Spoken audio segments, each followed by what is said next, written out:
Hello student, now I teach you the third lesson of history, the revolt of 1857. इसके पहले ये इस chapter के सेकेंड पार्ट है। इसके पहले हम लोग विद्रोह के बारे में और उसके जो कॉजेज़ है उसके बारे में बताए थे। अब जो मेन सेंटर है जहाँ जहाँ विद्रोह व्यापक मात्रा में फैला था उसके बारे में बताएंगे। दिल्ली में के बारे में पहले बता चुके हैं। अब कानपुर में Nana Saheb proclaimed himself Peshwa and led the revolt at Kanpur. He expelled the British troop from Kanpur. All the British prisoners, including women and children in the city, were executed. This was a terrible act. His able commander Tatia Tope won glory by his skill in guerrilla warfare.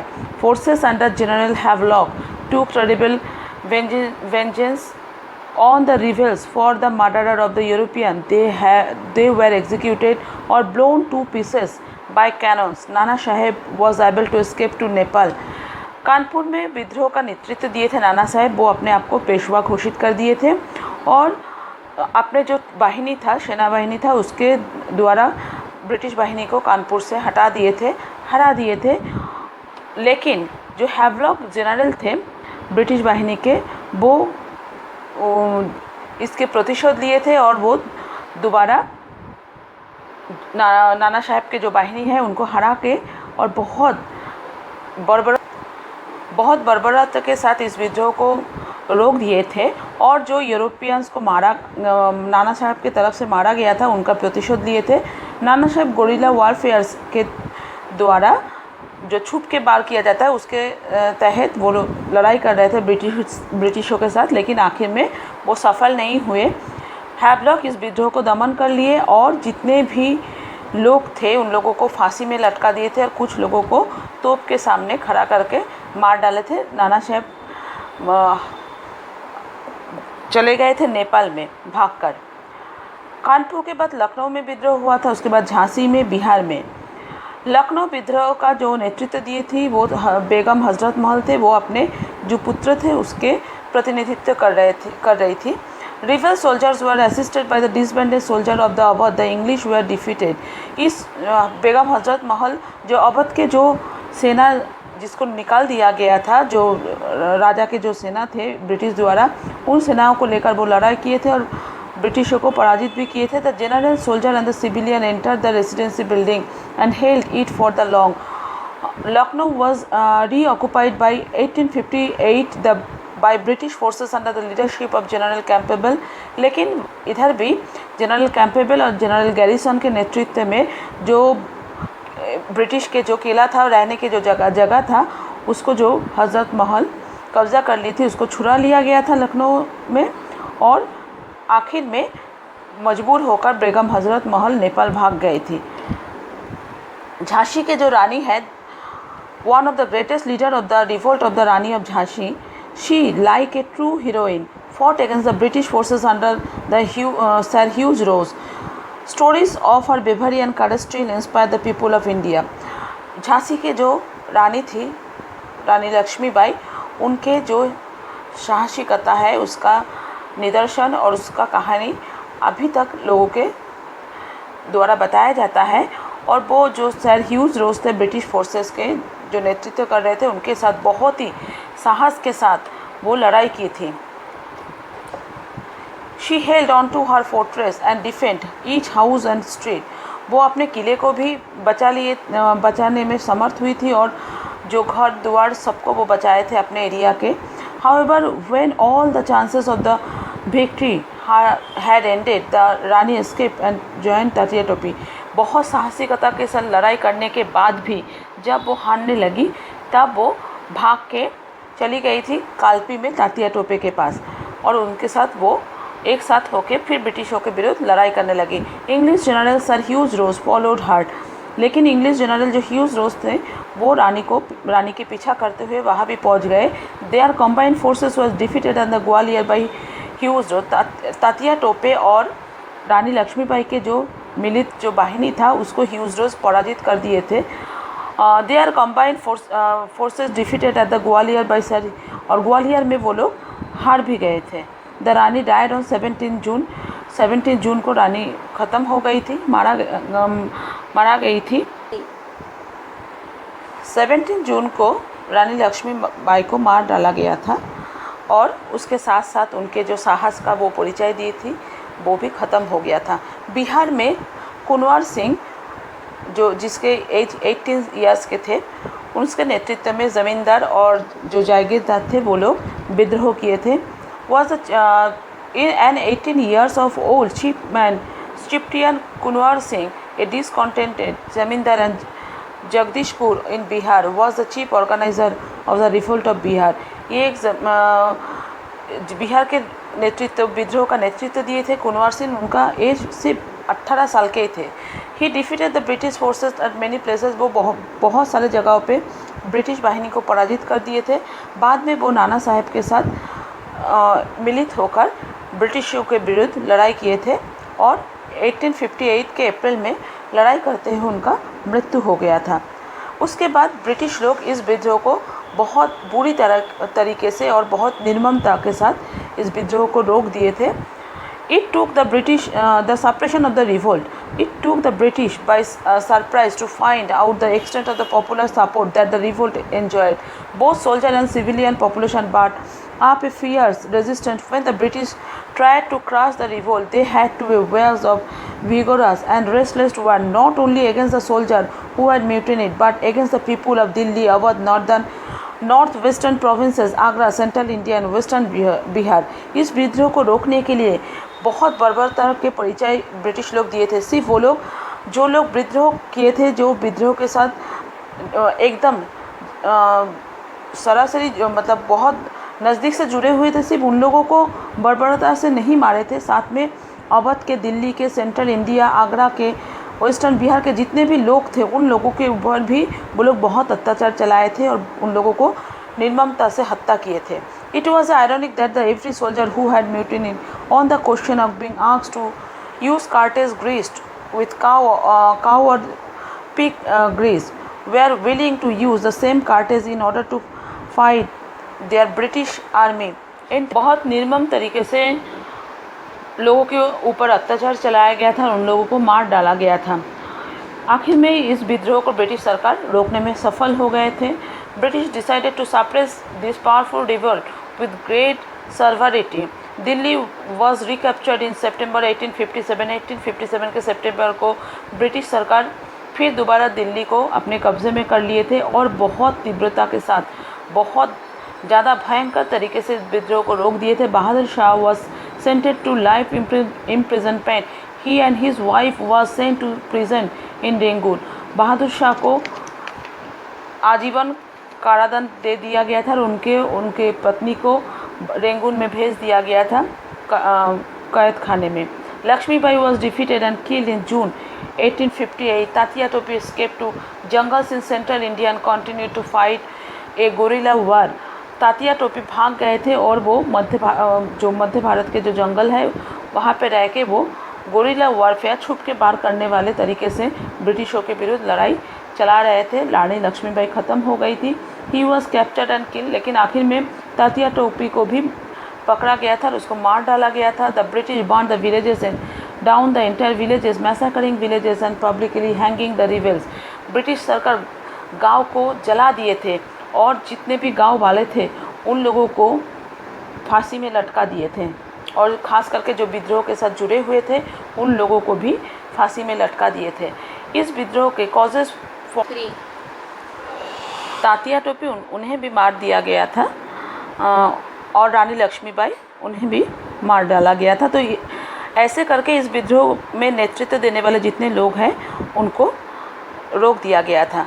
Causes for the failure of the revolt. इस विद्रोह सफल तो नहीं हो पाया था, लेकिन क्या क्या कारण था इस विद्रोह असफल होने का उसके बारे में जानेंगे। The rebels were very brave but they did not have modern weapons while the British had enormous resources at their command.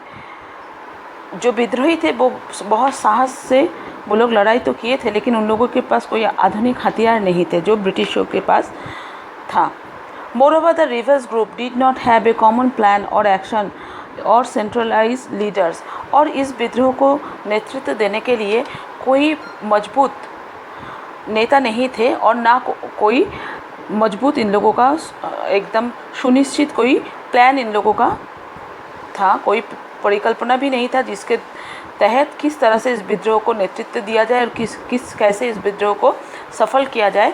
तो इस नेतृत्व के अभाव से भी ये विद्रोह क्या हो गया था, असफल हो गया था। The rebels were poorly organize, और ये विद्रोह बहुत एक कमज़ोर इसके जो भी कड़ी थी बहुत ही कमज़ोर था। The uprising in different parts of the country were not coordinated, और हर एक क्षेत्र में अलग अलग समय पे ये विद्रोह हुआ था। कोई एक साथ अगर संगठित रूप से अगर विद्रोह हुआ होता, हो सकता था इस विद्रोह का परिणाम कुछ दूसरा होता, लेकिन सब लोग अपने अपने तरीके से अपने अपने क्षेत्र में ये विद्रोह कर रहे थे और कोई एक समय पे ये विद्रोह पूरे भारत में नहीं हुआ था, जिसके कारण बहुत आसानी से ही ब्रिटिश लोग इस विद्रोह को रोकने में सफल हो गए थे अपने थोड़े से सेना लेकर। Moreover the rebels had no future program, no plan about the future political system और इकोनॉमी, और सबसे बड़ी बात ये था इस विद्रोह का कोई भविष्य नहीं था, कोई भविष्य का कोई परिकल्पना नहीं था कि किस तरह से विद्रोह होगा, विद्रोह होने के बाद क्या क्या बदलाव होगा, किस तरह से ब्रिटिशों को इस देश से हटाया जाएगा या ब्रिटिशों को हटाया जाएगा कि नहीं, कोई सुनिश्चित कोई प्लान उन लोगों के पास, विद्रोहियों के पास नहीं था, जिसके कारण भी ये विद्रोह। Thus, in the end of the British military proved to be too strong for the revolt. The British government crushed the revolt with an immense manpower and weapons.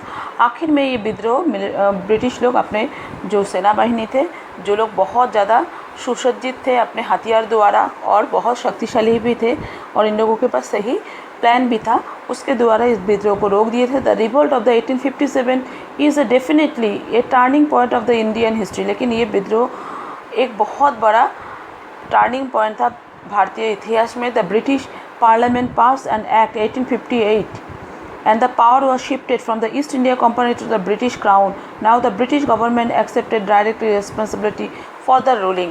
और इसके बाद एक बहुत बड़ा बदलाव आया था। जो ब्रिटिश ईस्ट इंडिया कंपनी के हाथ में भारत के शासन की व्यवस्था थी, उन लोगों के हाथ से ये व्यवस्था लेके डायरेक्ट अब इंडिया के शासन के भार ब्रिटिश के रानी के हाथ में चली गई थी और वहाँ से अब डायरेक्ट क्या होता था, भारत का शासन होता था। The British promised the Indian rulers that their kingdoms will not annex in the future and Indian rulers could pass on their kingdoms even to their adopted heirs, but in return the rulers had to accept the paramount sovereignty of the British monarch. Thus the Indian rulers had to rule as subordinate the British crown.